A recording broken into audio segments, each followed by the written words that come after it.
Vandals attempt to tear the caretaker's robe before the entire boarding academy. Tremendous error. The caretaker did something that brought everyone to tears. Madam Beatrice Ainsworth had consistently been the sort of caretaker who just mixed in at Blackwood Academy. At 26, she was youthful enough that a few of the senior students towered over her little 5'3" figure, yet mature enough to order regard, or so she imagined. Her calm disposition and delicate way of talking caused her to appear like a simple objective to the incorrect kind of students. What none of them understood was that underneath her plain shawls and loose-fitting trousers lay the controlled body of a fourth-degree dark sash in Aikido, prepared since early life by her grandma, a retired police sergeant. Beatrice had taken the caretaker position at Blackwood Academy amidst the academic year, wanting to acquire involvement before applying for lasting posts. The academy had a standing for being hard, situated in a locale where numerous students originated from broken families and bore resentments. She'd been cautioned about specific students, yet Beatrice trusted that tolerance and compassion could contact anybody. Her initial weeks passed moderately quietly. She instructed history to different grade levels, consistently talking in delicate tones and giving students the advantage of any uncertainty. A few educators murmured that she was excessively delicate, that she'd never endure. However, Beatrice was resolved to demonstrate that compassion could be more impressive than terrorizing. The difficulty started in her sixth period class, where she experienced 3 students who appeared to relish testing limits. The instigator was Bartholomew Bart Sterling, an enormous 18-year-old who'd been held back 2 times and utilized his size to threaten both students and educators. His light hair was consistently tangled, and his garments hung free on his enormous form. Beside him sat Ignatius Iggy Finch, a thin kid with quick hands and a considerably quicker mouth, known for his savage jokes and tricks. The third individual from their gathering was Theodore Teddy Croft, who wasn't as normally mean as the others, yet followed their lead to keep away from turning into their objective himself. It began little. Bart would intentionally drop his books when Beatrice was clarifying an exercise, making a noisy crash that upset the class. Iggy would make contemptuous remarks quietly, sufficiently noisy for other people to hear, however calm enough that Beatrice couldn't be certain what he'd said.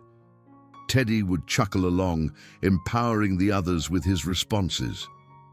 Beatrice's first impulse was to address the conduct quietly. "Bart, might you be able to, if it's not too much trouble, be more cautious with your materials?" she'd say delicately. "Iggy, did you have an inquiry concerning the task?" But her delicate methodology just appeared to strengthen them. The occurrences raised steadily. Bart started showing up late to class, making misrepresented statements of regret that were plainly ridiculing. "Sorry, Madam Ainsworth, I was helping an elderly man across the road," he'd say with a smirk, causing swells of giggling all through the homeroom. Iggy began transparently messaging during exercises, holding his telephone up just enough that Beatrice could see he was overlooking her totally. At the point when she'd deferentially request that he put it away, he'd react with fake disarray. "What telephone? I don't see any telephone." Different students started to see the example. Some looked awkward with the threesome's conduct, however most just watched with the separated interest of observers at an athletic occasion. They needed to perceive how far things would go, how long the calm caretaker would persevere through the treatment before snapping or surrendering totally. Beatrice got herself dreading sixth period. She'd spend her midday break in the staff lounge, gazing at herself in the mirror, thinking about whether she was appropriate for instructing. The normal piece of her brain knew she should report the student's conduct to administration. However, she likewise realized that would probably exacerbate things. Students like Bart Sterling had been through the disciplinary framework endless times. A couple of days of suspension would just allow him time to design more elaborate plans. What Beatrice's tormentors didn't comprehend was that her limitation came not from shortcoming, but rather from guideline. Her grandma had penetrated into her from an early age that actual abilities should never be utilized besides in genuine self-preservation. "Your body is a safeguard," she told her during endless instructional meetings. "Safeguards are just drawn when there's no other decision." She'd internalized this exercise so profoundly that even now, confronting everyday mortification, she kept on looking for tranquil arrangements. The defining moment came on a Thursday morning in late April. Beatrice had been at Blackwood Academy for 7 weeks, and Bart's gathering had developed bolder with every day that passed. They'd advanced from upsetting class to effectively sabotaging her position, scrutinizing her insight into the material and making jokes about her appearance. Different students had started to participate, detecting that Beatrice was fair game. That specific day, Beatrice wore a beige sweater and a knee-length dark-colored skirt, proficient clothing that she trusted would assist her with ordering more regard. She'd remained up late the prior night, planning a connecting with exercise on ancient Egypt, complete with notes and conversation questions that she thought may catch even Bart's consideration. The class started typically enough. Beatrice circulated the notes and started clarifying the historical backdrop of the pharaohs. However, she could see Bart, Iggy and Teddy murmuring among themselves in the back corner. Their non-verbal communication recommended they were arranging something, and Beatrice felt her stomach fix with nervousness. The idea of life after death was focal for the Egyptians, Beatrice clarified, attempting to project certainty she didn't feel. They trusted they were headed to be judged by Osiris. "Kind of like how you were destined to be the most awful caretaker ever," Iggy said, not trying to bring down his voice this time.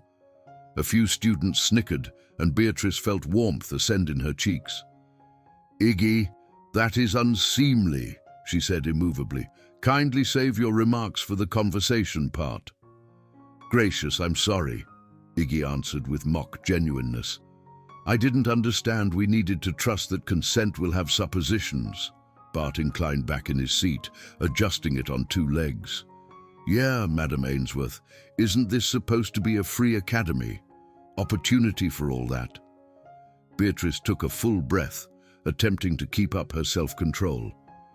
"Opportunity of speech doesn't mean opportunity from results, Bart. What's more, kindly put your seat down before you fall." "What results?" Bart inquired, allowing his seat to drop forward with a noisy bang. "You gonna give me after academy detention? Gracious, no, I'm so terrified." The homeroom had gone totally silent at this point.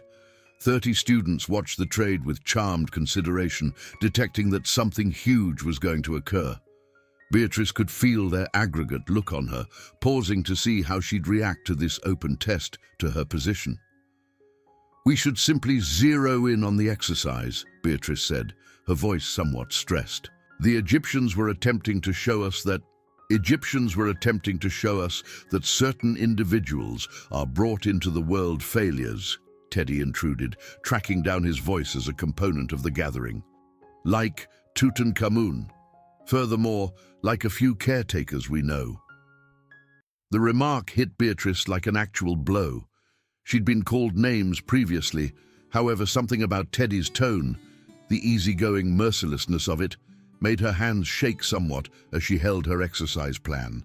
"That is enough," she said, yet her voice emerged calmer than she'd planned. Bart stood up gradually, his significant tallness making him loom over the situated students around him.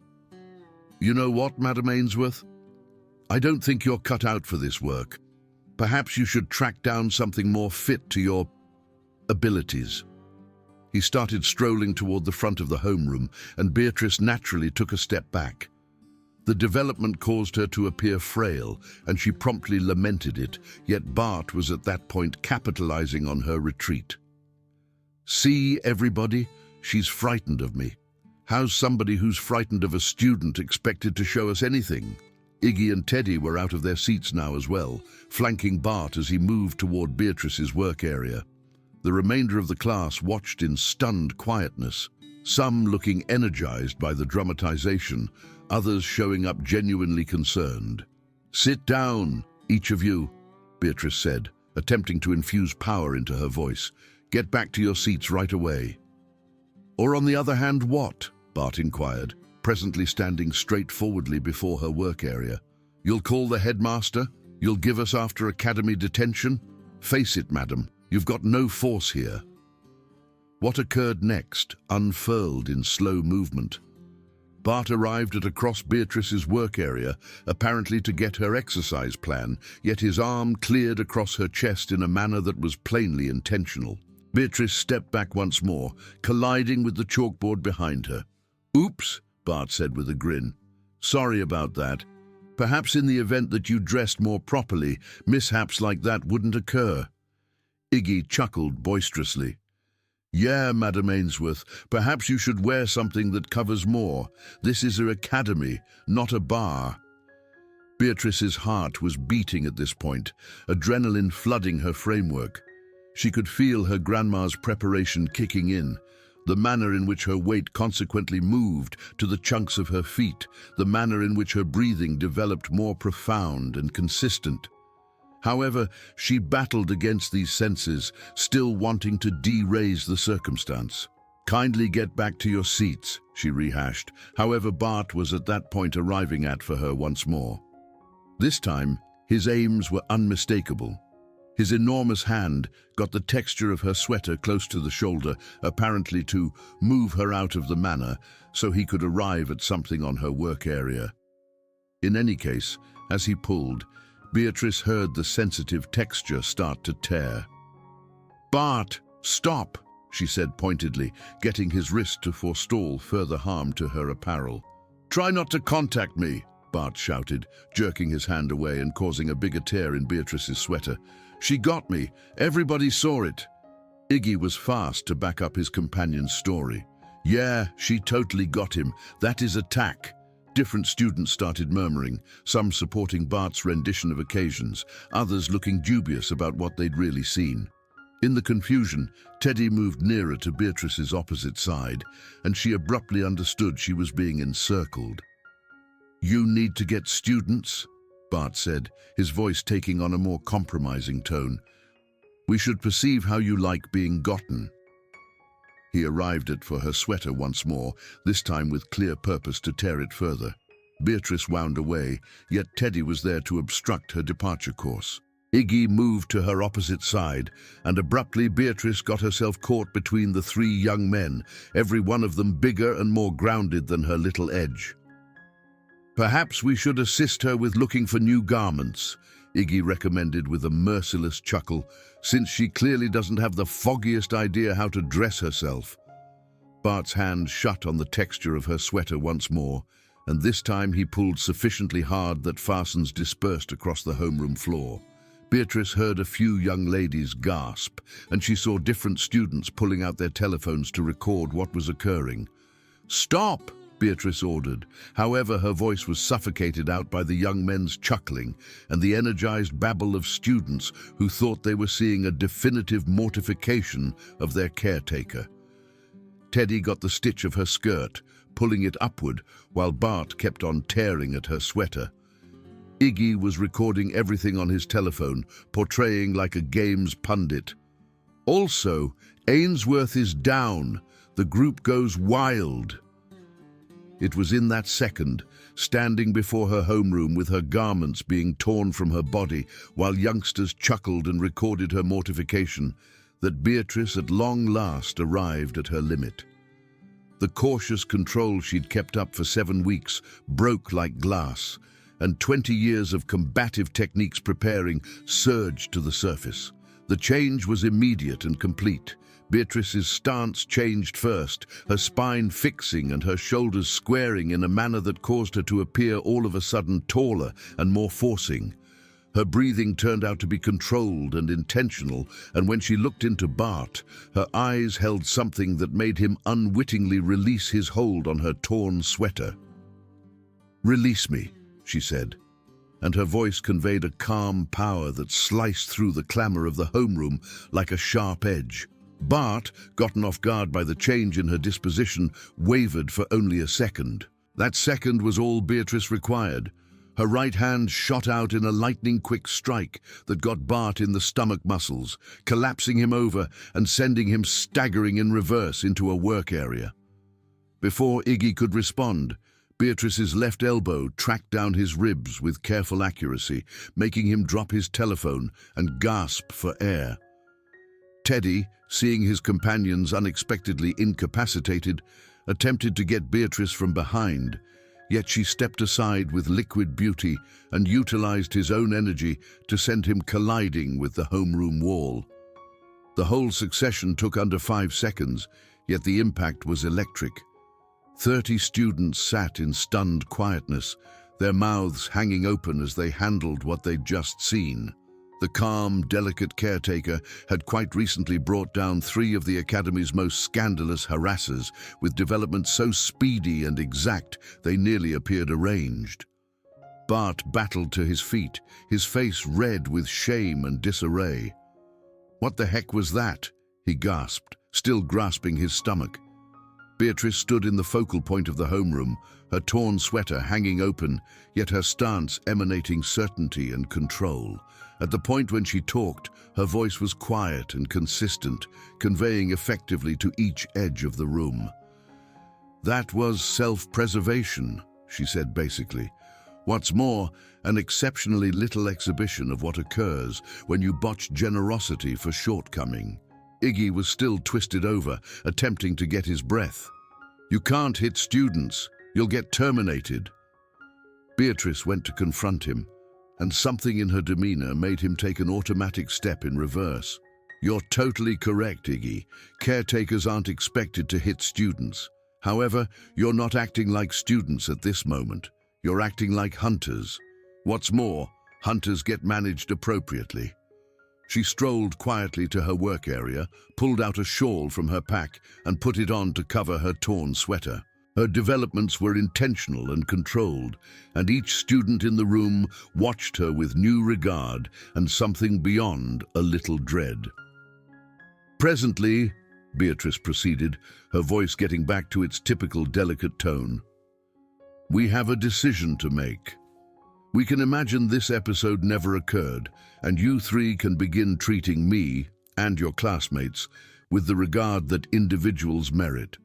Or on the other hand, we can call the headmaster, show him the video film I'm certain a few of you recorded, and examine how 3 students endeavored to physically attack their caretaker." The homeroom remained totally silent. Bart, Iggy and Teddy took a gander at one another dubiously, obviously not certain how to react to this new dynamic. "I think there's been a misconception," Bart said cautiously. His previous show totally vanished. "We were simply playing. We didn't mean anything by it." Beatrice concentrated on him for a long second. "I see. So when you tore my garments off before the class, you were simply playing.